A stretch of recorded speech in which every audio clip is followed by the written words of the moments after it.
There are two opinions on where he got that name from. One is that that was his mother's name. His mother's name was Majah, so he's very famously named after that. What other scholar do we have that is associated with a female name and not a male name?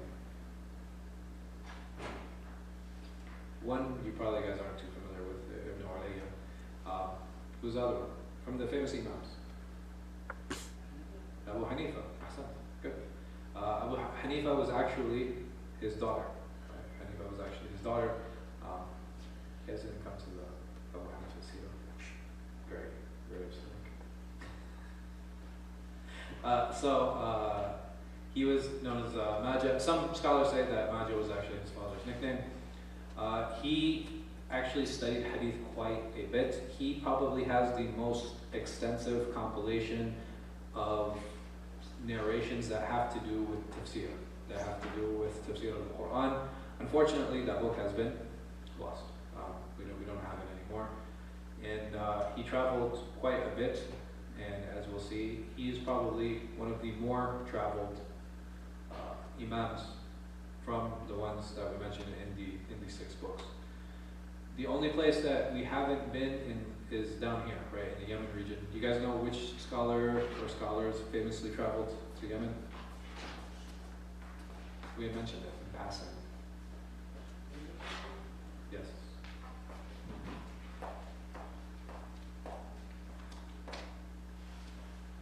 Imam Ahmad. Right, so Imam Ahmad. But here he pretty much hit all the major centers and major areas of knowledge. He studied under a number of major scholars. Some of these you might be familiar with, some of them you might not be. Trying to think who stands out here. Ibn Mundar is one. Abu Bakr ibn Abi Shayba is another one. And the rest of these you guys probably not familiar with. He had a number of students. These are his students, and the most notable ones here. They're in different places, right? All of these are in Iraq, right? Qazwin, Isfahan, Hamadan, and Baghdad. But these are some of his major students. He was considered a great hadith scholar. He had a major work of tafsir. The scholars said about him that he was a major hafiz also. He was a naqid, right? He was a critic.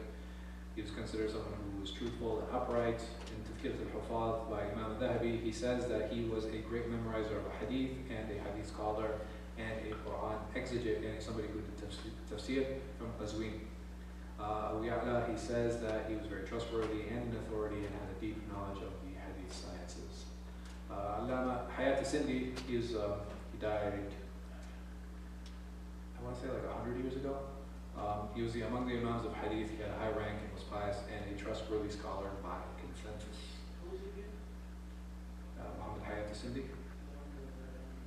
Muhammad Hayat Sindi.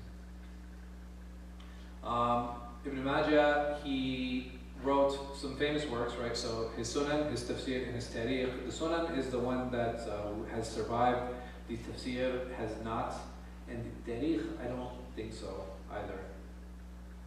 So Ibn Kathir actually had access to them, but we don't have them today. He died in 273, and he is someone who, again, of great stature. Saying that, out of all of the 6 books of hadith, which one has the highest number of weak hadith? Weak. That's fine. Huh? Ibn Majah. Which book of hadith has the most fabricated narrations? That's Ibn Majah. But if we look back at his biography, what was his standing as a scholar of hadith? Was he considered a lower scholar? No, he was considered a major scholar. How is it then that you have this book, you have his Sunan, and it has all of these weak narrations, and then somebody would place it to be from the 6 major books of Islam? Because we do Jarh wa Ta'deel, Allahu Akbar. Because that was his intention. Huh? His intention. Why was that? Okay, so that's a very good question. What was his intention when he compiled his Sunnah? Okay, that's definitely possible. But what other books do we have that are called Sunnah? You have Nasa'i, you have Abu Dawood, you have Daraqutni, right? Darimi, right? So you have all these other books that don't have the same percentage or same number of weak narrations. He also titled his book what? The Sunnah. So what's interesting, and one of my teachers that actually pointed this out, he said that there's a few theses that were written on the subject, and one of the things that you do is when you do a critical edition, or something that's called a tahqiq. How a tahqiq works is that what you'll do is you'll take a number of different manuscripts from the same book, and you'll take one, and then what you'll do is you'll copy it, right? You'll just copy it word for word how it is, and then what you do is you take other manuscripts and you start doing what? You already start comparing. He's like, okay, well, in the one I based it off of, usually, why do I base it off that one? Because it's the most complete, right? Or it's the one that I can find that's the oldest, whatever. People have different criteria for basing that. And then what you do is you start comparing it with these other manuscripts. And then you will put, sometimes you guys will see, like in the bottom, right, in manuscript B, it says da-da-da-da. In manuscript D, it says da-da-da-da. Right, so sometimes you can have multiple manuscripts that you base it off of, and sometimes you only have a handful of manuscripts. Sometimes you only have one, which will make your job actually easier, because all you have to do is copy it, right? And then the other thing you can do is you can look, after you get all these manuscripts and you compile it, the next level that you can do is you have something that's called secondary sources. What is a secondary source? Do you guys know?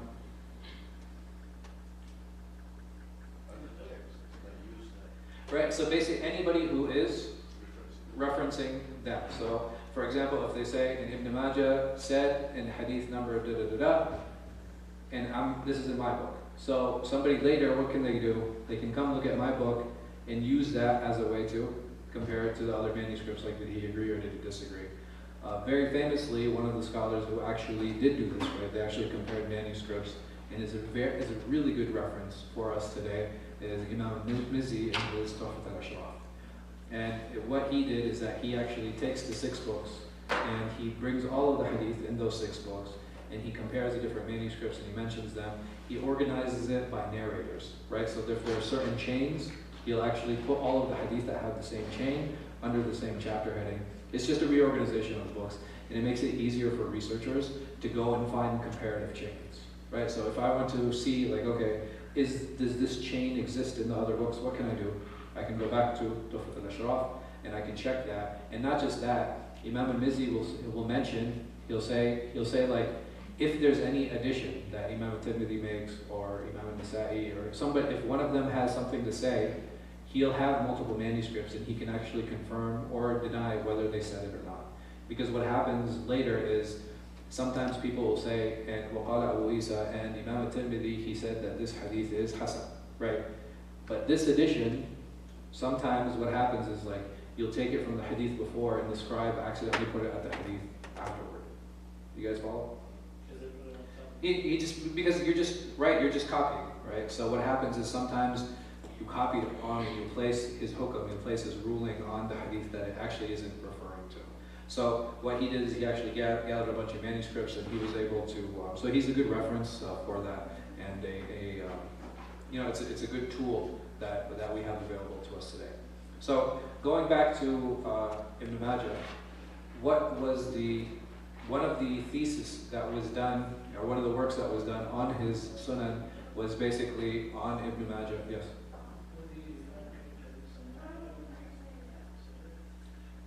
He didn't identify them, no. Yeah. So Ibn Majah, what this work was, or what this risala was, or what this thesis was, it says basically it was on Ibn Majah and his efforts in hadith, right? So basically it was just the study of his life, gathering up all of the different historical narrations about him. One of the things he did is he actually did a study of the book, the Sunnah itself. And he said, I looked through the different manuscripts looking for the title of the book, and one of the titles that I found was As-Sunan wal-Qara'ib. So, what is a Sunan? All the hadith that have to do with rulings. And Al-Qara'ib, what are Qara'ib? Like loan for strange reports. Does it make more sense now why there's so many weak hadith in his sunnah? Right? If we assume that that's actually the title, it makes so much more sense of why it was, especially for a scholar of his caliber. Right? If we understand that this is a scholar who's of a great caliber, somebody who's versed, somebody who's a naqid, somebody who's a hadith critic, and somebody who's specialized in it, he wouldn't make the mistake of including all of these weak narrations. Meaning that he actually put those narrations purposely, right? He actually put those narrations in purposely. Now, what are some of the reasons that we would put weak or fabricated narrations in a book? Awareness. A lot of time it has to do with bringing awareness for that. Or sometimes if we put a chapter heading saying, the virtue of such and such. Many times the hadith that have to do with virtues and fada'il, they're what? Right, many times they're weak, many times they're fabricated. But if I'm one to talk about those things, the only thing I can find concerning that issue is going to be weak or fabricated. So what do? I put it in, knowing that the reader, what? Understands. Right? Knowing that the reader understands. And we had said the same thing about like the other books of hadith. That we don't have a problem with reading those books. Where does the problem come in? Right, why? What am I going to misunderstand? Because I'm assuming the fact that the hadith is in this book means it has to. Right, so that's just one aspect of it. What else? Trying to extract the Right, trying to extract the rulings from it. Maybe why? Because I don't have the academic tools to sit down and actually extract rulings from those hadith. So, in general, for a lay Muslim, why should they engage in reading the hadith of the Prophet ﷺ? For both, right? To seek blessing from them and to be closer to the Prophet Muhammad ﷺ. And what are some other benefits that we can get from it? If I already took like a fiqh class, for example, and many times in the fiqh class they won't mention what? Right, the reasoning, right? Many times they won't mention the reasoning, they won't mention what we call the dalil. So if I come across a hadith that agrees with the ruling that my teacher taught me, what can I say? They say, oh, okay, this is probably where that ruling came from. And if I find a hadith that goes against what I was taught, what do? You keep reading. you keep. That's where the barakah comes in, right? You just keep reading. Yeah.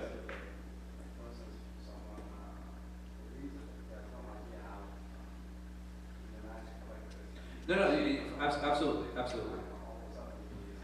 He starts acting on it.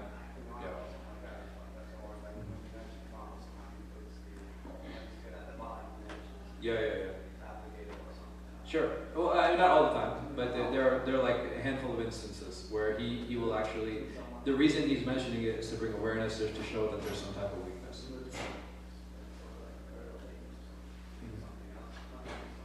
Yeah. Sure. No, listen. I will. Me on a personal level, I will never prevent anyone from reading. Right? I'm not a gatekeeper. I'm not here to stop